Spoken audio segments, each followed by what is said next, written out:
Hey guys, Travis Cook here of Learning How to Think. So today is the big day. It's the 26th of the 9th, 2020. And that means there's a big old protest happening in London today, starting at 12 noon. It may have already started by the time this video goes live. So, good luck to everybody who goes there.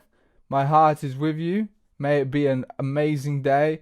May you create change and nobody get arrested and it all goes swimmingly and everyone has a great time, and my thoughts and blessings are with you.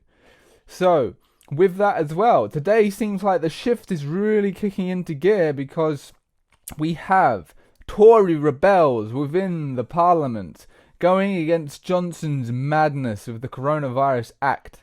So the Tory rebels win a vote on the Rule of Six after 40 MPs wrote to Boris Johnson as the Prime Minister signals climb down in row over imposing COVID restrictions without Parliament's consent.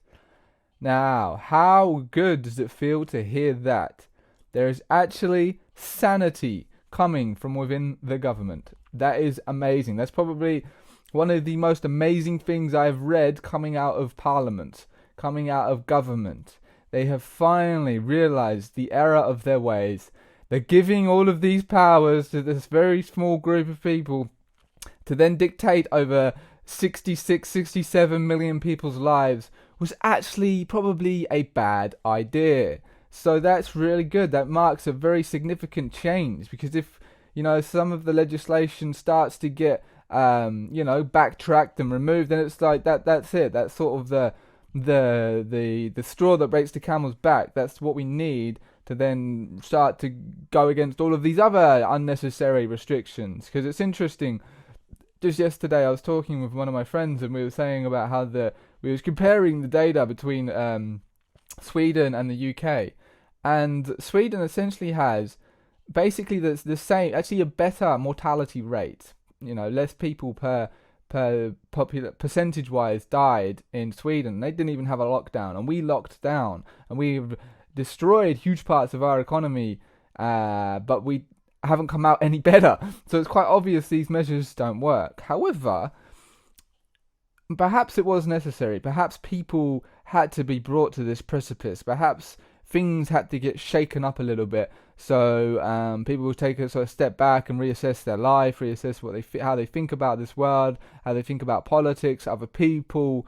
So in the long run, maybe it was actually a really good thing. Although it's been hard and it's tough, especially if you had never even maybe considered, looking at the world in a different way other than what the mainstream media tells you.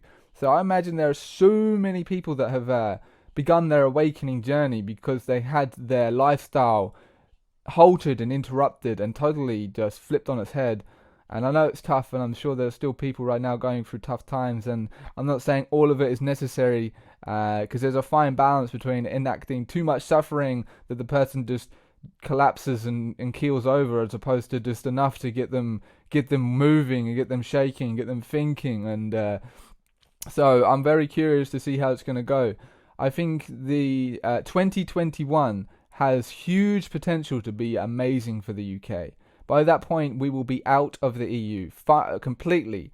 And then I'm sure there'll be some other things to sort out regarding the EU. And that the deadline's coming for the EU to get their act together, or it's going to be a no deal.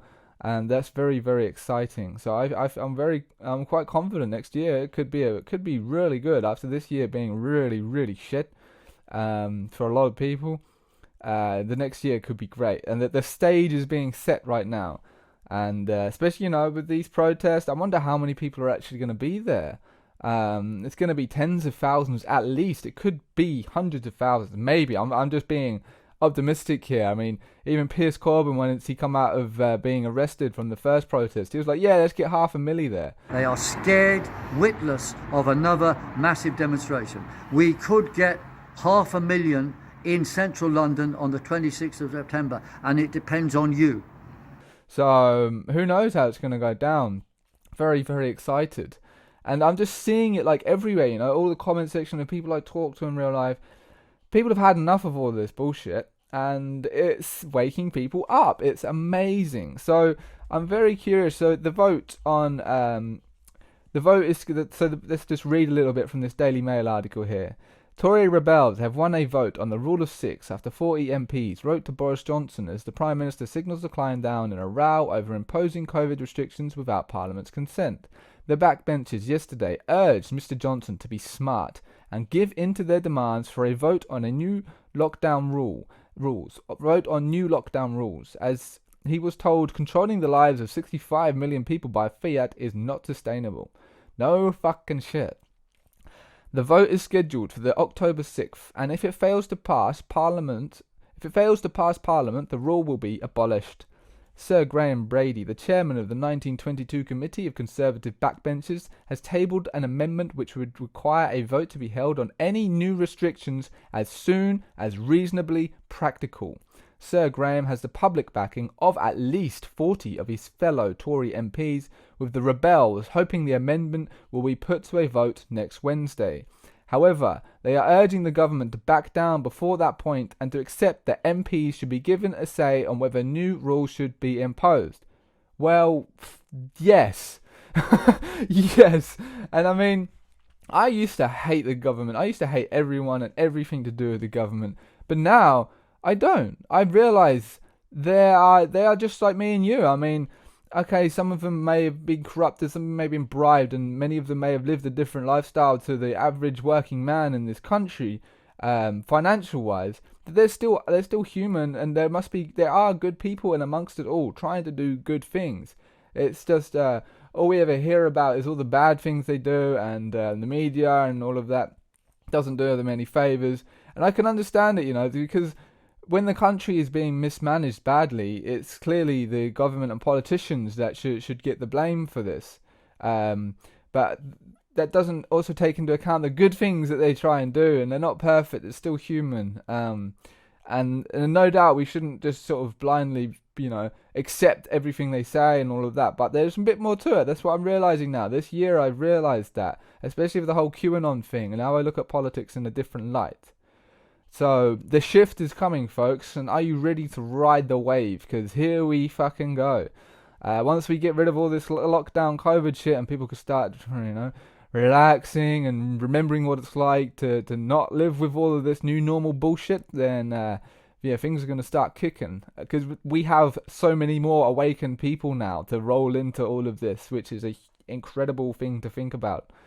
So, I think I'll just keep it at that. And just a quick word, excuse the background, this isn't my bedroom. Being a traveller sometimes means you have to just do what you can with what you've got, sort of thing. I had to sort of rush this little setup here, and but it works, so I got the video done. That's all that matters. And I'll until next time, guys, keep up the fight, because looks like we're winning.